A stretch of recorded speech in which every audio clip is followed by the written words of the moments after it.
L'eau minérale naturelle, c'est avant tout une eau d'origine souterraine qui a une composition minérale qui est stable.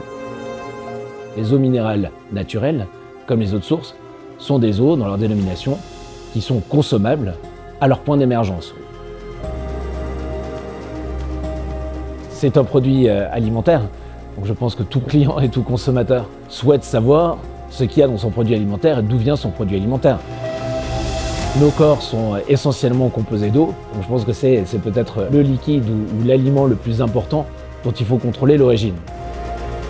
Beaucoup de gens se disent mais cette eau est la même que celle-là ou mon eau elle est très bonne. En fait, les consommateurs très souvent ne savent pas ce qu'il y a à l'intérieur de leur eau. Tout acteur du secteur de l'eau se doit un maximum de transparence.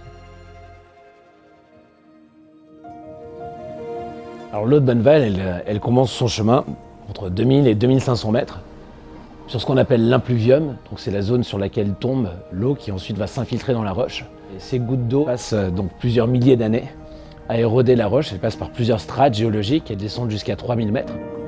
Chaque goutte d'eau a un chemin entre 8 et 12 km. Elles sont chauffées à 80 degrés sous l'effet de cette chaleur de la terre, cette chaleur tellurique.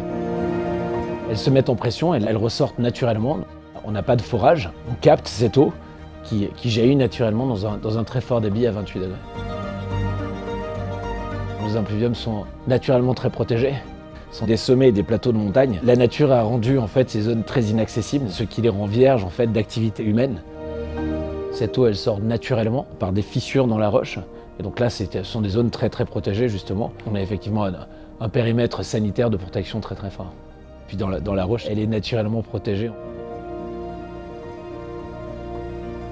Alors déjà, l'eau de Bonneval, c'est une eau minérale, donc ses caractéristiques minérales sont stables. Elle a toujours le même goût, elle va toujours avoir les mêmes caractéristiques, ce qui est le propre d'une eau minérale. La stabilité minérale, elle provient souvent d'un temps de résidence ou un temps de filtration naturelle dans la roche long. Plus le temps est long, plus on retrouve une eau qui est stable d'un point de vue minéral. Pour parler de la minéralisation d'une eau, on parle souvent de son niveau de résidu à sec. Donc elle a un niveau de résidu à sec qui est au-dessus de 1000. Ça, c'est un témoin de son long passage dans la roche. C'est une eau qui est riche en calcium, qui a du magnésium, qui a un petit peu tous les éléments qu'on recherche dans des eaux dites minérales de santé. C'est une eau qui a beaucoup de bicarbonate aussi, donc c'est une superbe eau de récupération. Et c'est une eau qui absorbe très bien le CO2, ce qui en fait une superbe eau gazeuse. Ces eaux, on a envie de se dire qu'elles sont fragiles, on a envie de se dire plein de choses, mais la réalité c'est que la nature décide. Ces chemins d'eau, les propriétés de l'eau, elles sont dictées par la nature. Ce ne sont pas les minéraliers qui décident des propriétés de leur eau. Quand on entend parler de eau minérale naturelle traitée, c'est pas une eau minérale. Parce qu'on ne sait pas ce que la nature va nous donner, il faut qu'on contrôle les qualités de ces eaux. Nous on fait des contrôles quotidiens sur les points d'émergence pour s'assurer qu'il n'y ait justement pas de présence bactérienne pathologique, qu'il n'y ait pas de produits qui ne les rendent pas potables. On a la chance aujourd'hui d'avoir accès à des eaux qui n'ont pas de PFAS. On s'assure aussi que les qualités de cette eau sont conformes aux arrêtés de définition de ces eaux qui nous sont donnés par les ARS. La garantie qu'on donne de par cette appellation d'eau minérale naturelle, nous garantissons aux consommateurs que ces eaux sont consommables au point d'origine, qu'elles sont stables d'un point de vue minéral, qu'elles sont en tout point conformes avec les arrêtés que nous donne l'ARS, et qu'elles vont rester en tout point conformes une fois embouteillées, c'est-à-dire conditionnées, à la qualité de l'eau, qui est l'eau au point d'émergence. Les eaux minérales, comme les eaux de source, sont des eaux qui sont très fragiles. Elles passent beaucoup de temps évidemment dans la roche, et en passant beaucoup de temps dans la roche, elles ne voient pas l'oxygène de l'air, qui peut avoir tout un tas de... On ne voit pas les bactéries non plus dans l'air, elles ne voient pas tout un tas de choses. C'est pour ça qu'aujourd'hui, les arrêtés autour de l'eau minérale et de l'eau source impose d'embouteiller ces eaux avec continuité au point d'émergence. On ne peut pas remplir un camion et puis amener un camion dans une usine d'embouteillage. Il faut que ce soit fait en continuité avec le point d'émergence. D'être entreprise à mission, c'est de travailler avec son territoire pour les consommateurs de la façon la plus vertueuse possible. On a des engagements forts qui sont à la fois des engagements environnementaux et sociétaux, un engagement fort sur la préservation de la ressource, sur tous ces éléments de packaging, qu'on veut être des éléments de packaging les plus vertueux possibles.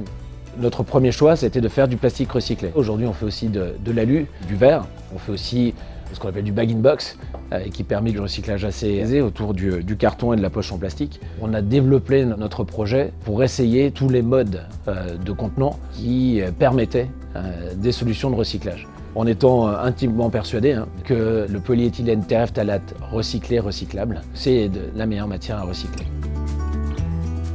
Minimiser l'impact sur l'environnement, pour nous, dans notre secteur déjà, c'est de minimiser le prélèvement de l'eau et s'assurer que l'eau qu'on va mettre en bouteille ne manque pas directement à la nature autour de son point d'émergence. Le premier élément pour nous, c'est que notre société, on ne prend que des sources qui sont des sources artésiennes de surface.